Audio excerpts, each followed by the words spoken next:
L'atelier de l'âme, le podcast. On va explorer aujourd'hui les différences entre l'évitant dédaigneux et l'évitant craintif, d'accord, qui ne sont pas du tout les mêmes, bien qu'ils soient tous les deux évitants, mais ils ont vraiment des différences dans leur mécanisme, dans leur comportement, leurs origines, leur représentation interne. Ils sont vraiment pas les mêmes. Voilà, c'est très marquant, leur différence, et on va s'y intéresser, vraiment approfondir. On va procéder en 4 temps. On va d'abord s'intéresser à ce que disent les théories, qu'est-ce que dit la recherche sur ces deux profils.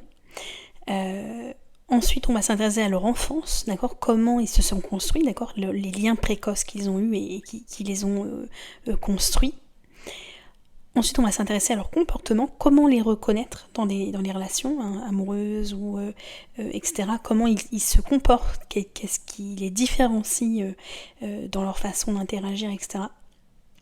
Et en dernier point, on va voir un petit peu comment ils se représentent les choses, comment ils vivent les relations, quels sont leurs ressentis internes, leur façon de voir le monde, leur façon de voilà. D'abord, il faut revenir en fait aux recherches, c'est-à-dire dans les recherches, l'évitant craintif, qui est appelé aussi désorganisé ou chaotique, d'accord, il a ces 3 noms, a été découvert plus tard. Il a été découvert dans les années 80, tandis que l'évitant dédaigneux a été découvert dans les années 70. C'est-à-dire que Mary Ainsworth, dans la Strange Station, donc son expérience, a découvert ces 3 styles d'attachement, l'attachement sécure, l'attachement anxieux ambivalent et l'attachement évitant dédaigneux. D'accord, elle a découvert ces 3 styles.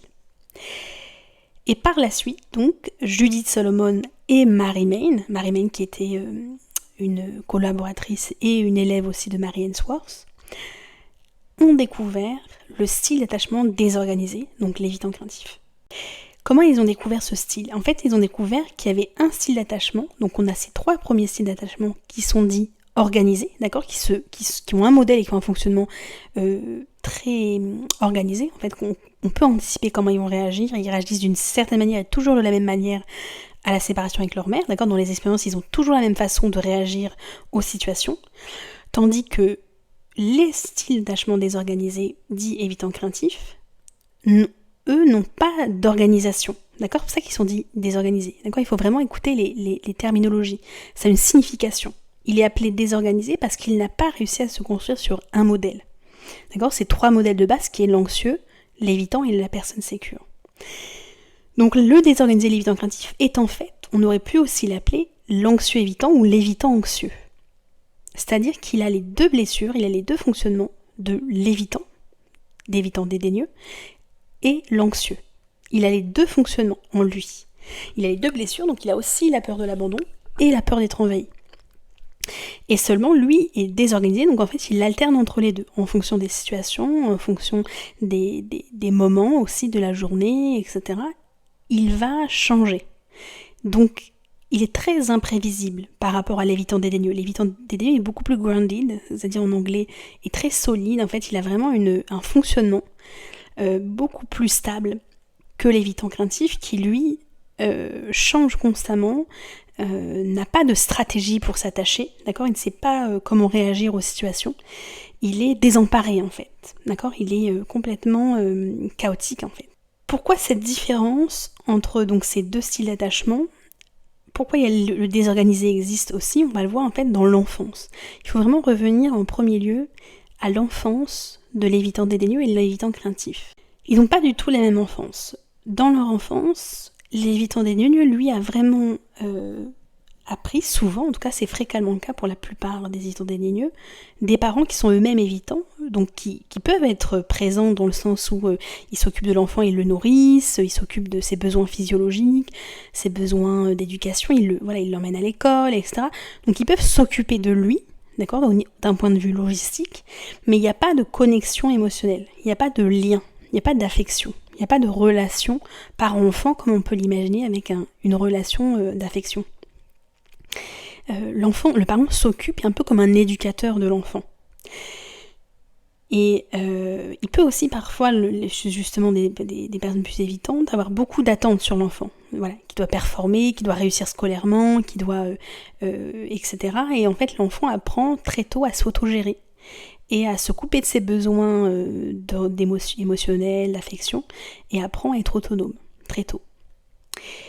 Ça peut être par exemple aussi un enfant qui est l'aîné de la fratrie et qui va s'occuper de ses autres frères et sœurs. Donc qui est très tôt un parent-enfant en fait qui a grandi trop vite et qui doit s'occuper des autres, donc d'avoir un rôle de responsabilité très tôt. Ça peut être aussi chez certains évitants dédaigneux qui ont un parent anxieux par exemple qui est très intrusif et du coup qui va par en effet miroir en fait va être beaucoup plus évitant parce que justement il y a des parents très intrusifs, très protecteurs et du coup qui se sentent étouffés justement. Là où naît justement la peur d'être envahi. A l'inverse, l'évitant craintif, lui, n'a pas vécu dans le même style d'environnement. Très fréquemment, il y a bien sûr des différences entre chaque personne, mais très fréquemment, l'évitant craintif a vécu dans un environnement justement chaotique et désorganisé, où la figure d'attachement est imprévisible, c'est-à-dire que parfois elle est sécurisante, apaisante, et parfois elle est source de peur. L'évitant craintif a vraiment vécu avec un parent qui est effrayant, qui peut être terrifiant pour lui. C'est-à-dire que il peut changer, il peut d'un moment être extrêmement présent et d'un autre moment être colérique, ou violent. Donc c'est souvent des évitants craintifs ont vécu dans des environnements où il y a de la violence, de l'abus, ou en tout cas il y a une incohérence très très forte, mais vraiment très marquée. Et le parent est extrêmement ambivalent. Ça peut être notamment des parents aussi qui ont des problèmes d'addiction, un parent alcoolique, etc., qui justement est imprévisible, puisque voilà, quand il est entre guillemets sobre, finalement il est digne de confiance, mais une fois sous son addiction, on peut plus compter sur lui, etc. Donc c'est vraiment des situations comme ça qu'a vécu l'enfant très jeune de chaos en fait, où il ne sait pas comment réagir à son parent, à quel moment il peut aller vers lui ou non. Et il se construit dans l'hypervigilance. Donc vraiment, ce style d'attachement à l'évitant craintif est dominé par la peur par rapport à l'évitant dédaigneux. L'évitant dédaigneux n'en a pas de peur aussi forte que l'évitant craintif.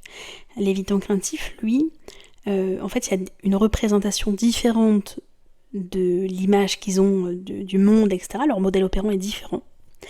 Lui, l'évitant dédaigneux a une mauvaise image des autres et une très bonne image de lui, donc il sait qu'il peut compter sur lui.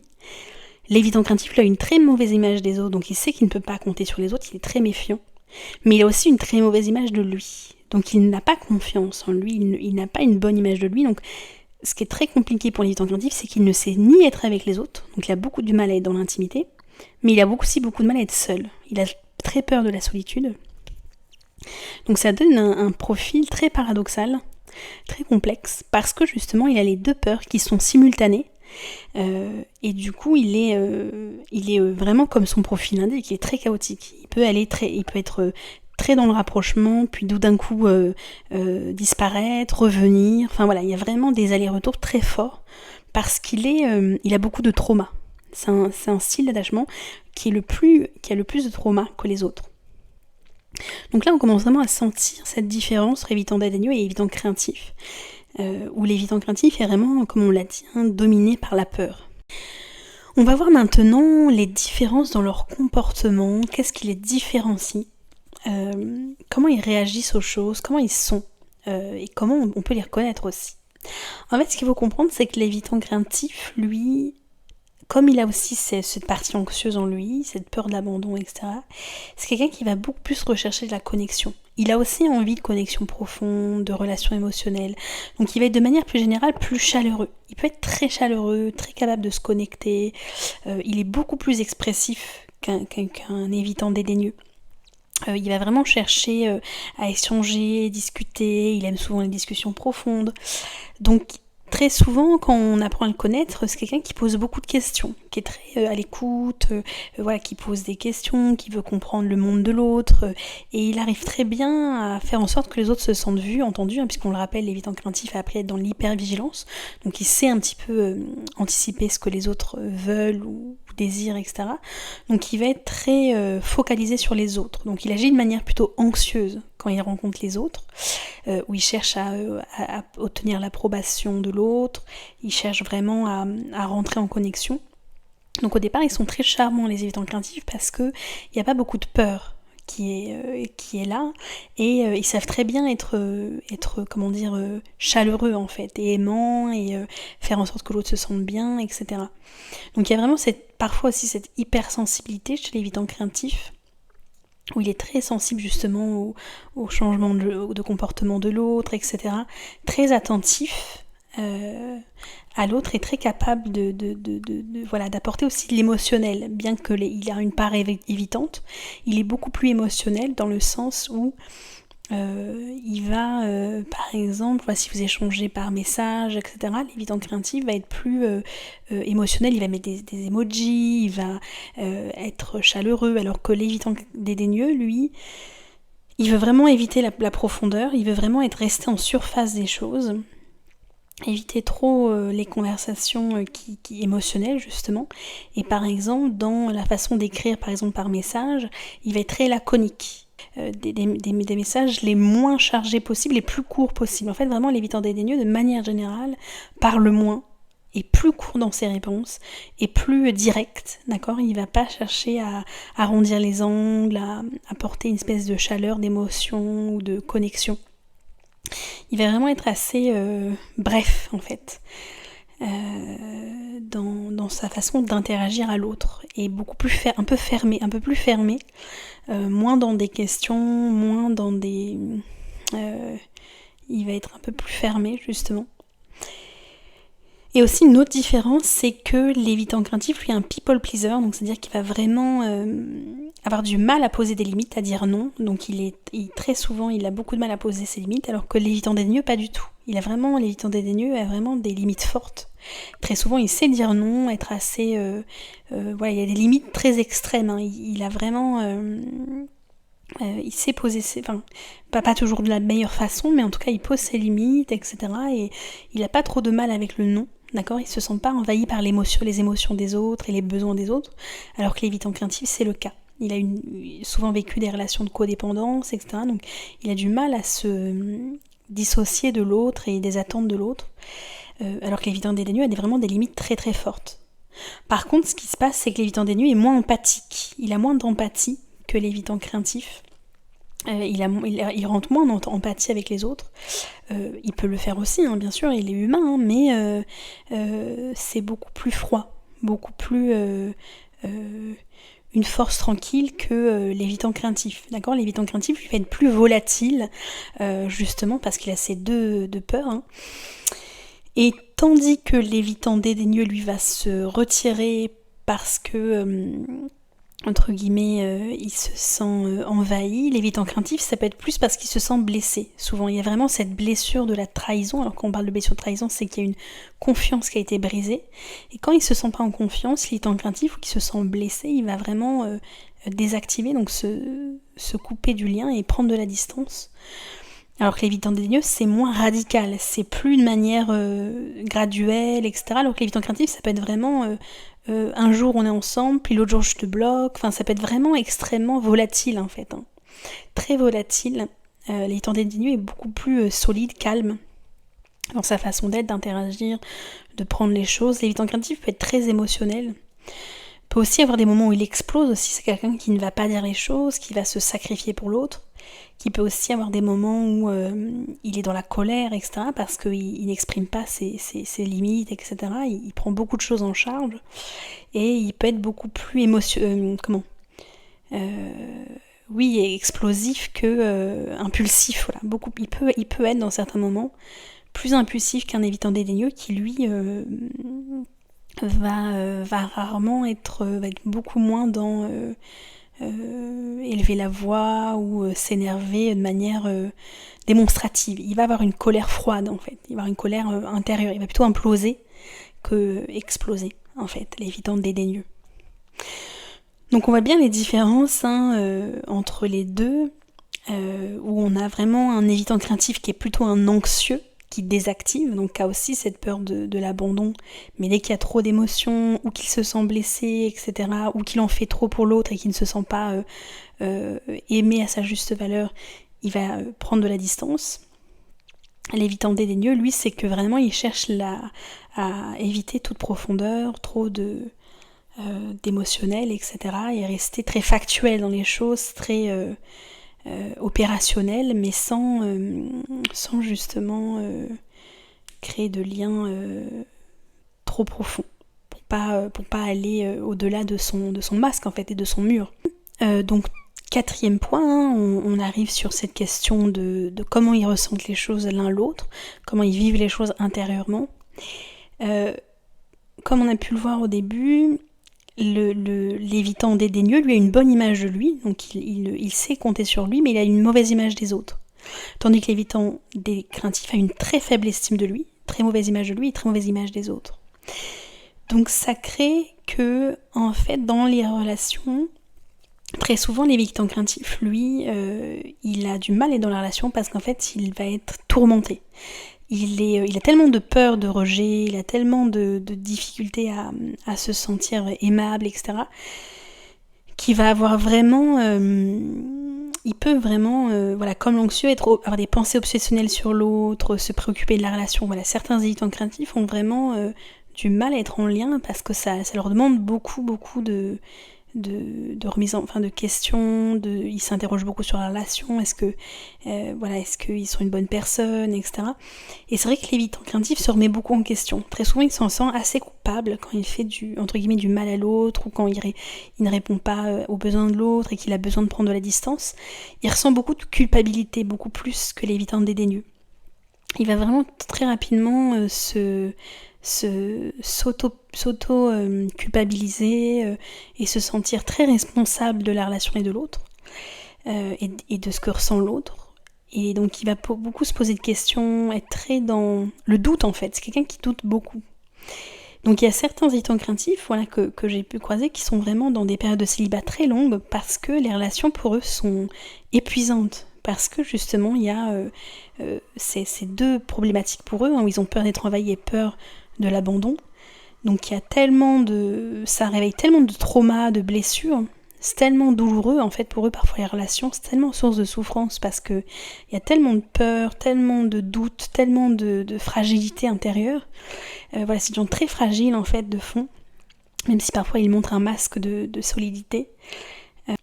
A l'inverse, l'évitant dédaigneux, pas du tout. Lui, il est beaucoup plus calme, posé, assez solide, même s'il a aussi bien sûr des peurs profondes, hein, mais il est beaucoup plus calme et solide et moins émotionnel, beaucoup moins. Et lui n'est pas si tourmenté, alors bien sûr il se pose aussi des questions sur la relation, mais il n'a pas autant de doutes dans la relation. Très souvent, en fait, l'évitant dédaigneux a plus de mal à se remettre en question, d'accord, parce qu'il se sent souvent victime de l'autre. C'est-à-dire que il est face à des situations où, comme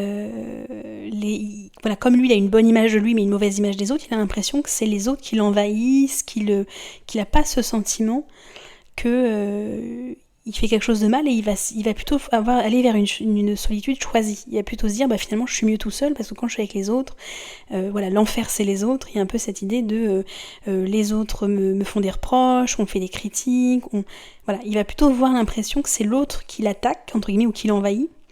Et il a du mal à voir aussi que lui dans son fonctionnement il peut avoir une responsabilité dans la relation.